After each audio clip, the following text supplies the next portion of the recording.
আদি তোমাকে আমরা কথা দিচ্ছি ভাই, তোমার রূহ তার সাক্ষী থাকুক। তুমি যে স্বপ্ন নিয়ে লড়াই করতে নেমেছিলে, এই স্বপ্ন বাস্তবায়ন না হওয়া পর্যন্ত আমরা লড়াই থামাবো না। আমাদের অধিকার প্রতিষ্ঠার জন্য দায়িত্ব নিয়ে আমি এখানে দাঁড়িয়েছি। চা বাগানের শ্রমিকরা যুগ যুগ ধরে দুইটা বড় নিয়ামত থেকে তারা বঞ্চিত, একটা শিক্ষার আলো আর একটা স্বাস্থ্য সেবার অধিকার। এই দুইটা থেকে তারা যুগ যুগ ধরে বঞ্চিত। আমি দাঁড়িয়েছি তাদের হয়ে কথা বলতে। আমি দাঁড়িয়েছি বিগত দুঃশাসনের সময় স্টক মার্কেট লুট হয়ে যেই সমস্ত মানুষরা নিহত হয়েছেন, আত্মহত্যা করেছেন, সেই দুটি পরিবারের পক্ষে বিচার চাইতে আমি আপনাদের সামনে দাঁড়িয়েছি।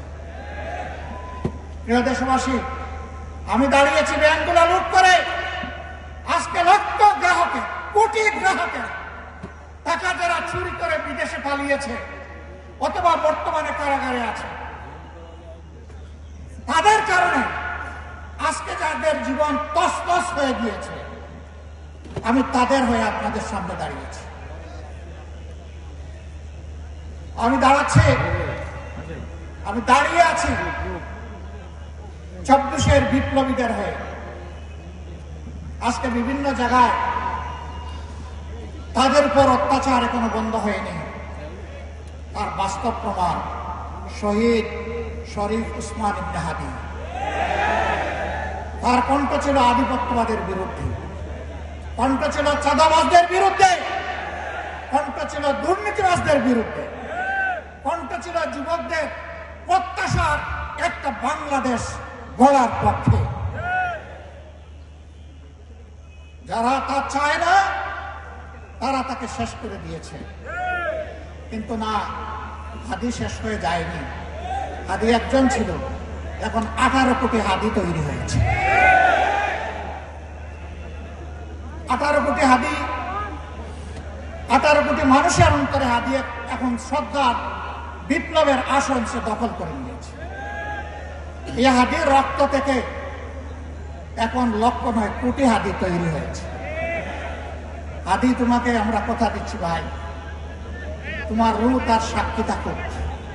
তুমি যে স্বপ্ন নিয়ে লড়াই করতে নেমেছিলে, এই স্বপ্ন বাস্তবায়ন না হওয়া পর্যন্ত আমরা লড়াই থামাবো না। আমরা আমাদের যুবকদেরকে, আমাদের তরুণ তরুণীদেরকে প্রফেশনাল শিক্ষা দিতে চাই। আমরা তাদেরকে নৈতিক শিক্ষা দিতে চাই, যেই শিক্ষা প্রত্যেকটি নাগরিককে দেশপ্রেমিক হতে শিখাবে ইনশাআল্লাহ। স্বার্থপর হতে শিখাবে না, আত্মকেন্দ্রিক করবে না, সমাজের প্রতি দায়বদ্ধতা শিখাবে। সেই শিক্ষাটা আমরা তাদেরকে দিব ইনশাআল্লাহ। আর ওই শিক্ষা দিব যেটা সার্টিফিকেট তৈরি করে না, বরঞ্চ যেটা দক্ষতা তৈরি করে।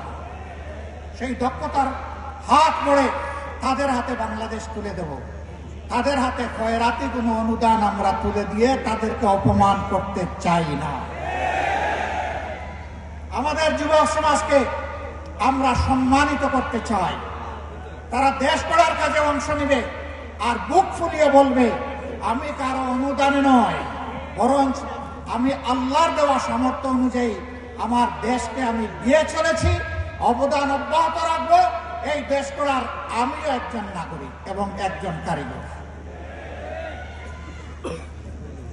আমরা ওই ধরনের কোনো কার্ডের ওয়াদা দিচ্ছি না।